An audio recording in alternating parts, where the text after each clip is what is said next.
আছো তোমরা সবাই? আশা করি তোমরা সবাই খুব ভালো আছো, আমরাও ভালো আছি। তোমাদের সবাইকে ওয়েলকাম আমার এই বাংলা ব্লগ চ্যানেলটাতে, প্রবাসের দিনগুলি। আমি মধুমিতা চলে এসেছি তোমাদের সামনে আবার। আজকে বৃহস্পতিবারে, গতকাল দিন ব্লগ দেওয়া হয়নি, আজকে আবার চলে এসেছি। আজকে স্কুল থেকে এসেই আগে ওই যে পাখির দুটো কি বলবো মালা এনেছিলাম, সেই দুটো লাগিয়ে দিলাম। ইন্ডিয়া থেকে নিয়ে এসেছিলাম, বলেছিলাম তোমাদের, দেখিয়েওছিলাম। সেই দুটোই আগে লাগিয়ে দিলাম। ইন্ডিয়া ঘোরাটা কিন্তু বেশ ভালোই হলো। চন্দননগরও ঘুরিয়ে দেখালাম তোমাদের, খুব বেশি দেখাতে পারিনি, শুধু স্ট্যান্ডের দিকটাই দেখালাম। আবার শ্রীরামপুরে যখন গেছিলাম, শ্রীরামপুরে এবারে খুব কম গেছিলাম। এবারে যে যা নিজের বাপের বাড়িটাই বেশি সামলেছি। সোমও বেশি আসতে পারিনি আর আমিও বেশি যেতে পারিনি। তো এই হচ্ছে ব্যাপার। আবার সবাই মিলে একটু পুরীও বেড়াতে গেলাম। চন্দননগরে যেমন স্ট্যান্ডের ধারটাই ঘোরবার জন্য সবচেয়ে সুন্দর জায়গা, সেই জন্য তোমাদের স্ট্যান্ডের ধারটাই ঘুরে দেখিয়েছি। এমনিতেও ওটা আমাদের বাড়ি থেকে কাছে, মানে মায়ের ফ্ল্যাট থেকে কাছে, তাই ওখানে ঝট করে চলে যেতেও সুবিধা হয়েছিল। কেউ কি মিস করে গেছো চন্দননগর ঘোরাটা, চন্দননগরের স্ট্যান্ডে হাঁটাটা আমার সঙ্গে? তাহলে আমি ভিডিওটা লিংক করে দিচ্ছি, ডেসক্রিপশন বক্সে দিয়ে দিচ্ছি, তোমরা ক্লিক করে দেখে নিতে পারো।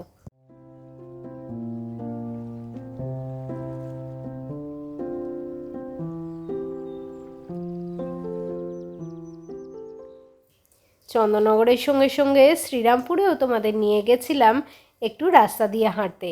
আমার শ্বশুরবাড়ি থেকে বিপিদের স্ট্রিট খুব কাছে। যারা শ্রীরামপুরে থাকো তারা বিপিদের স্ট্রিট চেনো। অ্যাকচুয়ালি বিপিদের স্ট্রিটটা হচ্ছে শ্রীরামপুরের বেশ একটা হ্যাপেনিং স্ট্রিট। সেখানেই সমস্ত দোকানপত্র, প্রচুর দোকানপত্র আর কি চারপাশে আছে। সেখানে আমরা গেছিলাম কিছু কিছু জিনিসপত্র কেনাকাটি করতে, তাই তোমাদেরকেও সঙ্গে নিয়ে গেছিলাম।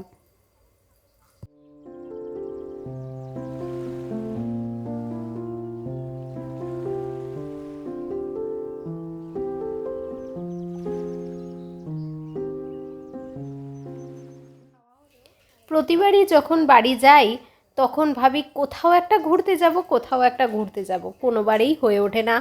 তাই এবারে ফেরবার আগেই, মানে ইন্ডিয়া ফেরবার আগেই পুরোপুরি প্ল্যান করে সব বুকিং করে গেছিলাম, পুরী ঘুরে এসেছি। সেই ছোটোবেলা থেকে পুরী কিন্তু অনেকবার ঘুরেছি, তাতেও পুরী কিন্তু পুরনো হয় না।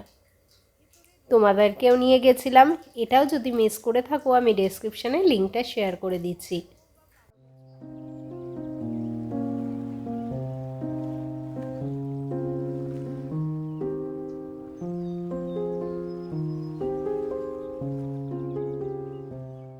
সব মিলিয়ে ইন্ডিয়া ঘোরাটা ভালোই হয়েছে।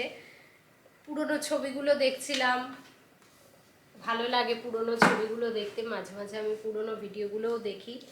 তো পুরনো ভিডিওগুলো দেখতে দেখতে হঠাৎ খেয়াল পড়লো যে বইমেলার ব্লগগুলো তো মানে বইমেলার ভিডিওগুলো তোমাদের সঙ্গে শেয়ার করা হয়নি। আজকে বইগুলোও রাখছি এখানে, তখন সেই জন্য আরও বেশি করে মনে পড়লো। তো মনে যখন পড়েছে আর দেরি করি কেন, তোমাদের দেখিয়ে দিয়ে একটু বইমেলা ঘোরা।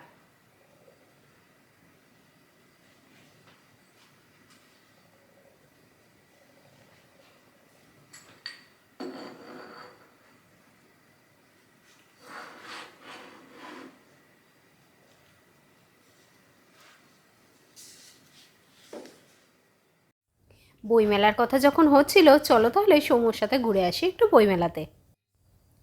আমরা যেদিন ইন্ডিয়াতে পৌঁছেছিলাম, কলকাতায় যেদিন পৌঁছেছিলাম আর কি, সেই দিনই তো একবার ফ্ল্যাটটাকে দেখে এসেছিলাম। তো সৌম্য পরে আরেকবার গেছিল ফ্ল্যাটটা দেখতে, আর উই যদিও এবারে আর হয়নি, তাও একবার স্প্রে করে দিতে। তো সেখানেই আমাদের ছানাদেরও একটু ছবি তুলে এনেছে আমার জন্য, তোমাদের সঙ্গেও শেয়ার করলাম। আর সেই দিনই ঘুরেও এসেছিল বইমেলায়। আমার সেদিনকে অন্য একটা কিছু কাজ ছিল, সেই জন্য আমার আর যাওয়া হয়নি, সৌম্য একাই গেছিল। 2023-এও আমি গেছিলাম জানুয়ারি মাসে, জানুয়ারির মিডলে গেছিলাম আর ফেব্রুয়ারির মিডলে ফিরেছিলাম। তখন আমি গেছিলাম বইমেলায়, ঘুরে এসেছিলাম। এবারে মিস করলাম। বাট সে যাই হোক, কোনোবার কোনো কিছু পাওয়া যায়, কোনোবার অন্য কিছু পাওয়া যায়। আমরা যেহেতু খুবই অল্প দিনের জন্য যাই, সেই জন্য ঠিকমতো সবার বাড়িতে যাওয়া হয়ে ওঠে না। যেমন আমার পিসি শাশুড়িদের সঙ্গে দেখা করা তো প্রত্যেকবার হয়েই ওঠে না। এবছর আমরা গেছিলাম দুজনে একসঙ্গে, আর সেই জন্য সুবিধাও হয়েছিল। ঘুরে এসেছিলাম গ্রামে মেজ পিসি শাশুড়ির বাড়িতে।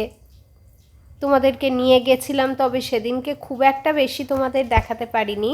ভাবলাম সেই ছবিগুলো তোমাদের সঙ্গে একটু শেয়ার করি। গ্রামের মাঠঘাট, ক্ষেত খামার, বাঁশঝাড় সব কিছুর একটা অন্য গন্ধ আছে। শহরের পলিউশন থেকে একটু কম পলিউশন, চারিদিকটা সবুজ, দেখতে খুব অন্যরকম।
সবুজ গ্রাম ছেড়ে মফস্বল, আর মফস্বল ছেড়ে শহর, একই জায়গায় হলেও অনেক আলাদা আলাদা রূপ। আজ সেই রকমই ধুলোর রাজ্যে ঘুরতে যাওয়া, মানে কলকাতায় বইমেলা যাওয়া। এখন তবে আমাদের মফস্বল থেকে বইমেলা যাওয়াটা কিন্তু বেশ সহজ হয়ে গেছে। হাওড়া স্টেশনে চলে যাও, হাওড়া স্টেশন থেকে মেট্রো সাবওয়ে ধরে সিধা পৌঁছে যাওয়া যায় বইমেলায়। তবে হ্যাঁ, এই একটা জিনিস আমার মিস হয়ে গেল, হাওড়া থেকে মেট্রোতে চাপা। সেটা হয়েছে বলেই শুনেছিলাম, কিন্তু আমার তো একবারও যাওয়া হলো না, চাপাও হলো না। বাট সৌম্য বইমেলায় গেছিলো বলে ওর সেইটা হয়ে গেছে। আর এখন তো সব জায়গাতেই মোটামুটি একটা করে ফুড কোর্ট বসে যায়। মেট্রো স্টেশনের ভেতরেও মোটামুটি একটা ফুড কোর্ট হয়েই গেছে। ওই যেমন হাওড়া স্টেশনেও আছে, সেই রকম হাওড়া মেট্রো স্টেশনেও আছে। এই সহজ আর অ্যাফোর্ডেবল পাবলিক ট্রান্সপোর্টটা কিন্তু আমরা সত্যিই আমেরিকাতে ভীষণভাবে মিস করি। আর এই ইউপিআই দিয়ে পেমেন্ট কী যে সুবিধার জিনিস! গোটা ইন্ডিয়া ট্রিপে শুধুমাত্র 1500 টাকা ক্যাশ দিয়েই আমার কেটে গেছে। আমাদের দেশে কিন্তু টেকনোলজি অনেক বেশি এগিয়ে গেছে, আমেরিকাতে এখনও অতটা এগোতে পারিনি। হ্যাঁ, কিছু দিকে অবশ্যই এগিয়ে আছে, কিন্তু এই যে সাধারণ মানুষের কাছে টেকনোলজি পৌঁছানো, সেইটা কিন্তু বিশালভাবে এগিয়ে গেছে ইন্ডিয়াতে। তোমরা কে কে গেছিলে বইমেলা, আর কি কি কিনেছো? এই বছর 50তম বইমেলা ছিল, তাই না? 1976 সালে শুরু হয়েছিল বলেই জানি আমি। কত বড় একটা নন ট্রেড বুক ফেয়ার হয় বলো তো! প্রতি বছর লক্ষ লক্ষ মানুষের ভিড় হয়, কত বইয়ের স্টল, ছোটদের গল্প, বড়দের গল্প, গবেষণার বই, কবিতার বই, উপন্যাস, উফ, সব কিছু দেখতে এত ভালো লাগে। আমি যে বইমেলা প্রতি বছর গেছি সেরকম কিন্তু নয়, আমি বইমেলা যাওয়া শুরু করেছি অনেক পরে। তবে যখন যেতাম তখনই বেশ কিছু বই কিনে আনতাম। যখন ময়দানে হতো তখন বোধহয় 2বার বা হার্ডলি 3বার আমি গেছি। করুণাময়ীতে প্রত্যেকবারই যেতাম, তবে যবে থেকে আমেরিকায় চলে এসেছি তবে থেকে তো আর প্রত্যেকবার যাওয়া হয় না। বিশাল একটা ব্যাপার ছিল, ট্রেনে করে যাও বালি, বালি থেকে আবার শাটল ধরে বা বাস ধরে অতখানি যাও, খরচাও প্রচুর ছিল আর সময়ও প্রচুর ছিল। এখন এত সহজ হয়ে গেছে দেখে বেশ ভালো লাগছিল।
বইমেলার কিছু টুকরো টুকরো গন্ধ তোমাদের দিচ্ছি, থাকলো না হয় তোমাদের স্মৃতিতেও আমার স্মৃতিতেও।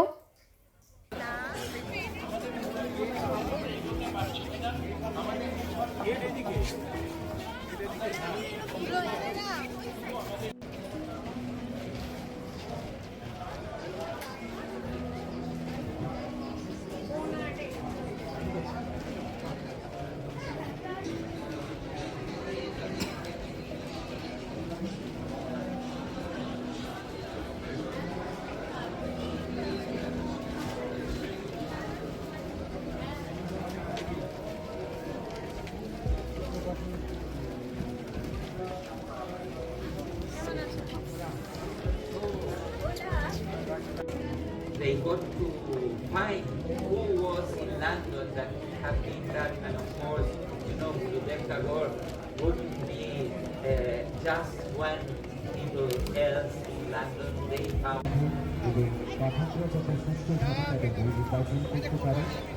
সেই বিকল্প নির্দেশ রাখা আমাদের কর্তব্য। আপনারা দয়া করে আপনারা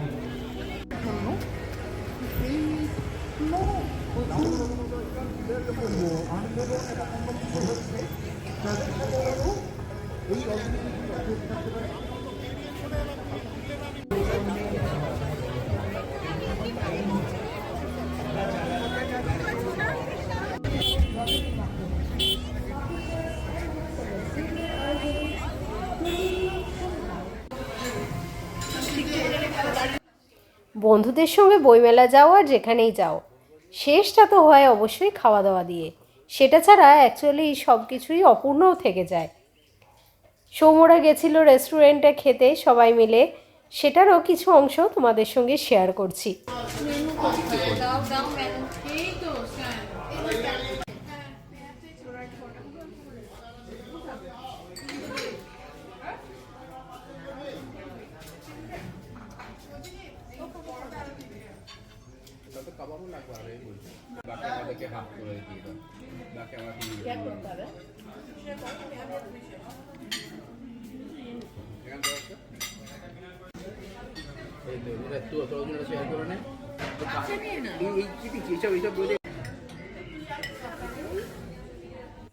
না, কি খেয়েছে সেগুলো তো তোমাদের আলাদা করে বলে দিতে হবে না, তাই বললামও না, দেখেই তোমরা বুঝতে পারছো। আর খাওয়া দাওয়া শেষে আবার মেট্রো ধরে বাড়ি ফিরতে ফিরতে তোমাদের সঙ্গে শেয়ার করি আমার বইয়ের তাকে কি বই যোগ হলো আজকে। একটা হলো natural wonders of the world. এটা একটা ছবি টবি দেওয়া তথ্যভিত্তিক বই, যেখানে পৃথিবীর বিভিন্ন বিস্ময়কর প্রাকৃতিক সৌন্দর্য, ভৌগোলিক বিষয় একটু সহজ করে লেখা আছে। কিছু পর্বত শ্রেণী, মহাসাগর, জলপ্রপাত, নদী, আগ্নেয়গিরি, ভূমিকম্প প্রবণ অঞ্চল, মরুভূমি, গিরিখাত, কোনো কিছুই বাদ যায়নি এই বইটা থেকে। এখনও কিছুই পড়ে উঠতে পারিনি, তবে আশা করছি খুব ভালো লাগবে এই বইটা। দ্বিতীয় বইটা হলো বিগ ফাইভ ট্যুরস অ্যান্ড এক্সপিডিশনস।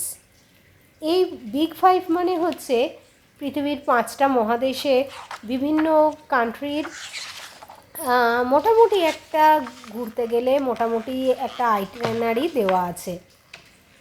এই বইটা বেশ ভালো লাগলো।